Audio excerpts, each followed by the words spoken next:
सहायता नहीं मिल पा रही, जिसके चलते पीड़िता ने अब इसकी गुहार मानव अधिकार आयोग के पास लगाई है ताकि उसे इंसाफ मिल सके।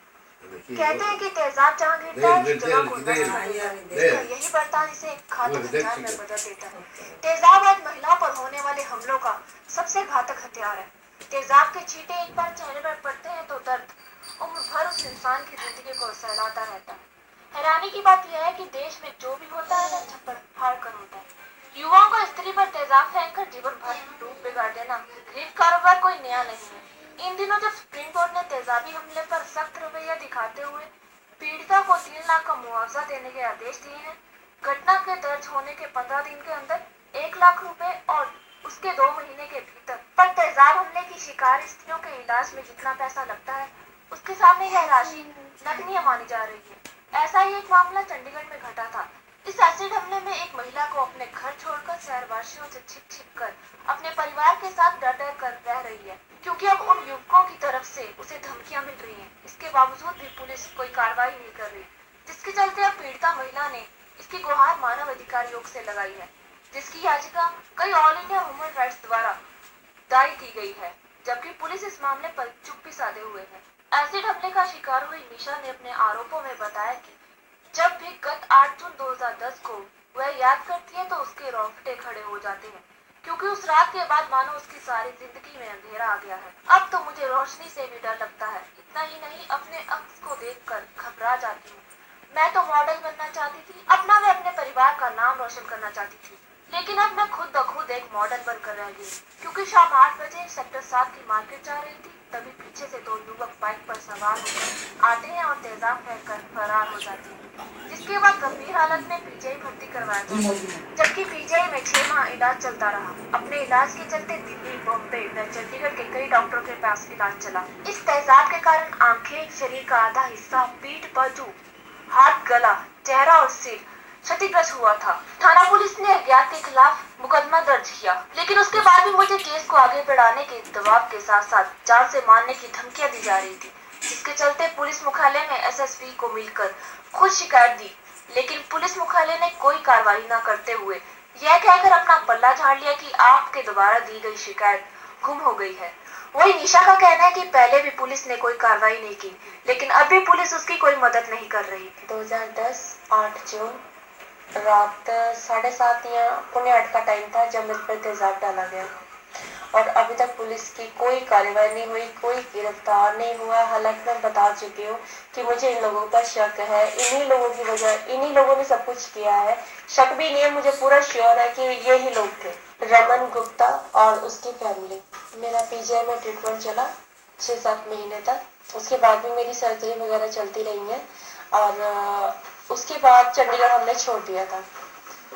जी नहीं, अभी तक कोई गिरफ्तारी नहीं हुई, कुछ भी नहीं हुआ है। और रमन की फैमिली और रमन मेरे पे बाकायदा दबाव बनाते रहे कि मैं इस केस को कभी भी नहीं खोलूं।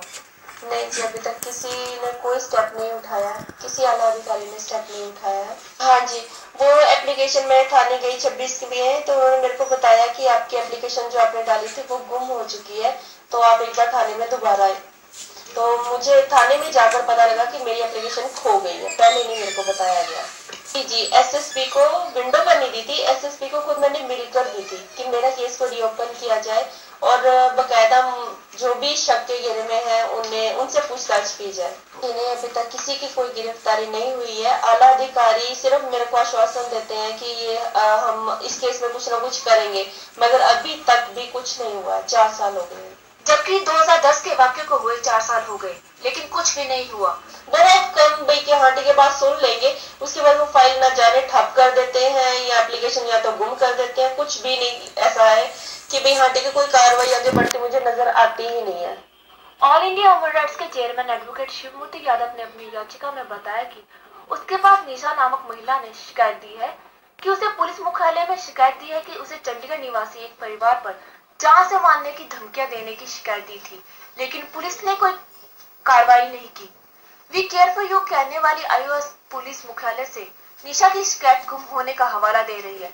इतना ही नहीं, निशा पर 8 जून 2010 को भी एसिड अटैक किया गया था, जिसके चलते पहले भी पुलिस ने कोई पुख्ता कार्रवाई नहीं की। जिसके चलते मानवाधिकार की उल्लंघना हो रही है। वहीं इस मामले को दबाने के लिए दबाव बनाया जा रहा है, जबकि शिकायत में रमन गुप्ता और उनके परिवार पर आरोप लगाए जा रहे हैं कि इस संदर्भ को देखते हुए राष्ट्रीय मानवाधिकार आयोग दिल्ली में याचिका दायर की है। हमारे पास एक निशा अलियास नरेंद्र सोनिया नाम की लेडी आई, जिसने हमें अपनी एक एफआईआर दिखाई, जिसमें कि उसके ऊपर एसिड डालने की एफआईआर थी, जो कि 2010 में रजिस्टर्ड हुई थी। उसमें हमें ये बताया कि हम पुलिस को बार बार वो कंप्लेंट देती है कि उसकी जान को खतरा है, लेकिन पुलिस उस पर कोई कार्रवाई नहीं कर रही है। तब हमने इसकी समस्या को सुनते हुए हमारी ऑर्गेनाइजेशन ने, all Indian human rights organisation ने एक पूरा इसके ऊपर तफ्तीश किया और पाया कि वाकई इसके साथ ऐसा इंसिडेंट हुआ है। उसमें बता के हमको अपने फोटोग्राफ्स वगैरह दिखाए कि इस तरह से हमारे साथ ये घटना घटी है। तो हमने पाया कि वाकई ये ह्यूमन राइट्स वायलेशन का केस है और इसमें इसके ह्यूमन राइट्स वायलेट हो रहे हैं, क्योंकि चंडीगढ़ पुलिस जो है वो अपराधियों को बचाने का काम कर रही है और इसको जो है इसके ह्यूमन राइट्स वायलेट हो रहे हैं। तब हमने मानव अधिकार आयोग में ये याचिका दायर की है, जिसमें ये हमने मांग की है कि जो पुलिस वाले उस अपराधी का जो जिसने उसके ऊपर एसिड डाला है उसका सपोर्ट कर रहे हैं, उनके खिलाफ कड़ी से कड़ी कार्रवाई करें। हैरानी की बात यह है कि आखिर क्यों पुलिस इस पीड़िता की शिकायत पर चुप्पी साधे हुए है। आखिर कैसे एसएसपी को दी गई शिकायत गायब हो गई। लगातार धमकियां मिलने के बावजूद भी पुलिस क्यों कोई कार्रवाई नहीं कर रही।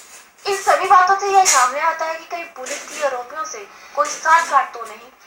जादू भारत की सांस्कृतिक धरोहर है और यह विश्व की प्राचीन में यह प्रोत्साहन की राह देख रही है। यह जानकारी जादूगर सम्राट अजूबा ने प्रेस वार्ता के दौरान दी। मोहाली में 18 से 31 अप्रैल तक बस्ती सिनेमा में सम्राट अपनी कला के द्वारा दर्शकों का मनोरंजन करेंगे। 18 अप्रैल से जादू का शो, जिसमें जादूगर सम्राट अजूबा अपने करेंगे। इस संबंध में मोहाली